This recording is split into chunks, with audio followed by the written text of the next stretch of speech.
The Princess and the Pea, based on the tale The Real Princess by Hans Christian Andersen.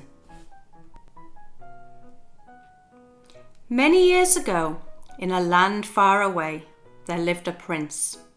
He lived in a wonderful palace and had plenty of riches. The prince wasn't happy, however, as he so desperately wanted to marry a princess. But it had to be a real princess.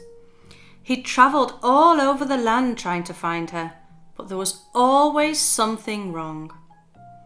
At last he returned to his palace, feeling very sad, for he would so much like to have a real princess in his life.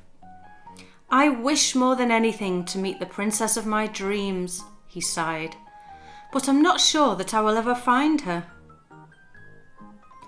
One evening, there was a terrible storm. There was thunder and lightning, and the rain came pouring down in buckets. All at once there was a loud knocking at the door, and the old king, the prince's father, went out himself to open it. There was a girl standing at the door. Her face was wet, her hair was dripping, and her wet clothes clung to her body. The king invited her inside. The girl said that she was a real princess and asked for a place to stay for the night. "A real princess?" thought the queen to herself. "We'll soon find out if that's the truth."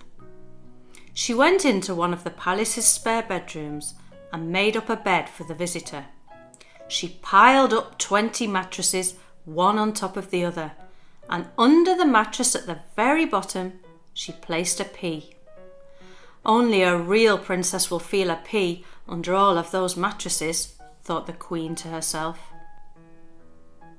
The next morning at breakfast, the queen asked the princess how she had slept. "Oh, very badly indeed," replied the girl. "I was hardly able to close my eyes all night. I have no idea what was in my bed, but there was a hard lump of some kind. I feel black and blue all over. It's hurt me so much." The queen smiled.